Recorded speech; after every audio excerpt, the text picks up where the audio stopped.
स्वागत है आप सभी का। दोस्तों, हर धर्म में कुछ ऐसे स्थान ज़रूर होते हैं जहाँ पे जाके मन को सुकून और शांति मिलती है, जिन्हें कहते हैं तीर्थ स्थान। सिख समुदाय के तीर्थ स्थान देश ही नहीं विदेशों में भी है, जिन्हें गुरुद्वारा कहते हैं, जिसका अर्थ है गुरु का द्वार। सिख गुरुद्वारों को गुरुद्वारा साहब भी कहते हैं। इन गुरुद्वारों का गुरु साहिबानों से कोई न कोई रिश्ता ज़रूर रहा है। गुरुद्वारा के इतिहास से कई कहानियां जुड़ी हुई है, इसलिए गुरुद्वारों का निर्माण किया गया, जो कम ही लोग जानते हैं। गुरु पर्व के पावन मौके पे आइए जानते हैं कुछ गुरुद्वारों का क्या रिश्ता है गुरु के वास्तव जीवन से। आप देख रहे हैं एनीथिंग एनएक्स चैनल। अगर आप चैनल पर नए हैं तो चैनल सब्सक्राइब ज़रूर कीजिए, क्योंकि इससे मुझे ऐसे और भी वीडियो बनाने में मदद मिलेगी। गुरु नानक की जयंती या फिर गुरु पर्व कार्तिक मास की पूर्णिमा को मनाई जाती है। गुरु नानक सिखों के पहले गुरु थे। इनका जन्म तलवंडी नामक शहर में हुआ था। भारत पाकिस्तान के विभाजन के बाद यह स्थान अब पाकिस्तान में स्थित है, जिसे अब नानकाना साहिब के नाम से जाना जाता है। गुरुद्वारा नानकाना साहिब। नानकाना साहिब गुरुद्वारे के आसपास गुरुद्वारा जन्म स्थान के अलावा और 9 गुरुद्वारे हैं। महाराजा रंजीत सिंह ने गुरु नानक के जन्म स्थान पर गुरुद्वारे का निर्माण करवाया था। गुरु नानक का जन्म स्थान होने के कारण यह स्थान पवित्र स्थलों में से एक है। गुरुद्वारे में गुरु नानक के कई सुंदर पेंटिंग लगी हुई है। गुरुद्वारा हाट साहिब। यहाँ पर गुरु नानक ने सुल्तानपुर के नवाब के यहाँ पर शाही भंडारे के देखरेख की नौकरी की थी। नवाब युवा नानक से काफ़ी प्रभावित थे, इसलिए वे यहाँ पर मोदी बना दिए गए। यह नौकरी उनके बहनोई जयराम की मदद से मिली थी। यहीं पर गुरु नानक जी को 13 शब्द के जरिए अपनी मंजिल का आभास हुआ था। गुरुद्वारा गुरुबाग। इस जगह गुरु नानक साहब रहते थे। बाद में उनके घर को गुरुद्वारे के रूप में बदल दिया गया। गुरु नानक साहब के 2 बेटों बाबा रामचंद और बाबा लक्ष्मीदास का जन्म इसी घर में हुआ था। गुरुद्वारा बेर साहिब। गुरु नानक ने अपने जीवन के 14 वर्ष यहाँ पर बिताए थे। एक बार गुरु नानक यहीं पर चेले मर्दाना के साथ नदी किनारे बैठे थे और स्नान के लिए डुबकी लगाते समय एक अलौकिक प्रकाश हुआ, जिसके बाद वह 3 दिन के लिए इसी प्रकाश में आलोप हो गए।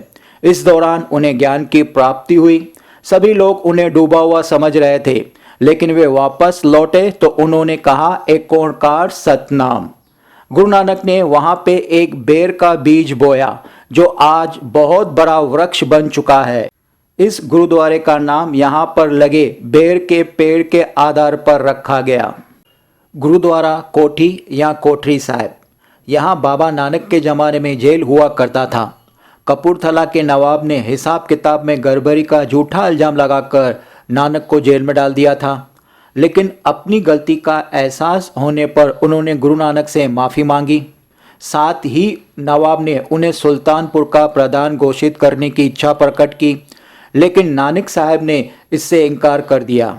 बाद में नानक जी की याद में इस जेल की जगह को गुरुद्वारा कोठी साहिब में तब्दील किया गया।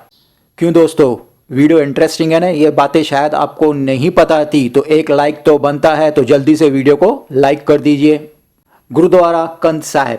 यहाँ पर गुरु नानक का विवाह माता सुलक्षणा से हुआ था। विवाह के बाद वो जिस दीवार से लगकर बैठे थे, गुरुद्वारे में वो दीवार आज भी मौजूद है। इस दीवार पर लोग माथा टेकने के लिए दूर दूर से आते हैं। हर ज्येष्ठ माह की 24 तारीख को यहाँ पर उनके विवाह की वर्षगांठ को बड़े धूमधाम से मनाया जाता है। गुरुद्वारा अचल साहिब। देश दुनिया में सिख धर्म का प्रचार प्रसार और सामाजिक एकता को लेकर यात्रा के दौरान गुरु नानक यहाँ पर रुके थे। तभी से इसे गुरुद्वारा अचल साहिब के नाम से जाना जाता है। यह गुरदासपुर में स्थित है। यहीं पर नाथ पंथियों के गुरु बांगर नाथ के साथ गुरु नानक का धर्म को लेकर वाद विवाद हुआ था। नानक ने उन्हें बताया था कि ईश्वर को प्राप्त करने का मार्ग केवल प्रेम है। गुरुद्वारा पंजा साहिब। पाकिस्तान स्थित रावलपिंडी से 48 किलोमीटर दूर है गुरुद्वारा पंजा साहिब। एक बार नानक ध्यान में थे, तभी वली कंधारी ने पहाड़ के ऊपर से एक विशाल पत्थर को गुरु नानक पर फेंका। जब पत्थर हवा में गुरु की तरफ आ रहा था तब अचानक गुरु ने अपना पंजा उठाया, वह पत्थर हवा में ही रुक गया। आज उसी जगह पर गुरुद्वारा पंजा साहिब स्थित है। गुरुद्वारा पंजा साहिब में आज भी वह पत्थर मौजूद है जिसे गुरु नानक ने अपने हाथों से हवा में रोक दिया था। उस पर गुरु नानक की हथेली के निशान भी है। पंजे से पत्थर को रोकने के कारण गुरुद्वारे का नाम पंजा साहिब पड़ा। रीठा साहिब गुरुद्वारा। गुरु नानक मानसरोवर यात्रा के बाद इस स्थान पर एक सप्ताह के लिए रुके थे।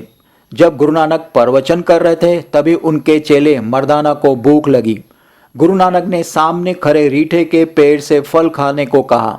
वैसे तो रीठे कड़वे होते हैं, लेकिन उनकी दृष्टि जिस डाल पर पड़ी थी उस डाल के रीठों में शुहारों जैसा मीठा स्वाद आ गया था। तब से यहाँ के रीठों में मिठास है। प्रसाद के रूप में भी यहाँ मीठा रीठा ही दिया जाता है। गुरु नानक ने अपनी आध्यात्मिक शक्ति के बल पर कड़वे रीठे में मिठास भर दी थी, इसलिए नाम पड़ा रीठा साहिब गुरुद्वारा। गुरुद्वारा करतारपुर साहिब। करतारपुर साहिब गुरुद्वारा, जिसे मूल रूप से गुरुद्वारा दरबार साहिब के नाम से जाना जाता है, यह गुरुद्वारा पाकिस्तान में रावी नदी किनारे स्थित है। इस गुरुद्वारे का इतिहास 500 साल पुराना है। गुरु नानक ने अपने जीवन के आखिरी साल यहीं बिताए थे और यहीं पर पंच तत्वों में विलीन हो गए थे। जब गुरु नानक ने अपनी आखिरी सांसें ली तो उनका शरीर अपने आप गायब हो गया। उस जगह कुछ फूल रह गए। इन फूलों में से आधे फूल सिखों ने अपने पास रखे। उन्होंने हिंदू रीति रिवाजों से गुरु नानक का अंतिम संस्कार किया और करतारपुर के गुरुद्वारे दरबार साहिब में नानक जी की समाधि बनाई और यहीं से लंगर खिलाने की परंपरा की शुरुआत हुई। वहीं आधे फूलों को पाकिस्तान के पंजाब प्रांत के मुस्लिम भक्त अपने साथ ले गए। उन्होंने गुरुद्वारा दरबार साहिब के बाहर आंगन में मुस्लिम रीति रिवाज के मुताबिक कब्र बनाई। तो यह था कुछ गुरुद्वारों का गुरु नानक के वास्तव जीवन से रिश्ता, जो शायद बहुत सारे लोगों को नहीं पता था। तो एक लाइक तो बनता है। वीडियो पसंद आया तो शेयर करके कमेंट ज़रूर करें और हाँ, चैनल सब्सक्राइब करके मुझे ऐसे वीडियो बनाने में मदद करें। तो मिलते हैं अगले वीडियो में।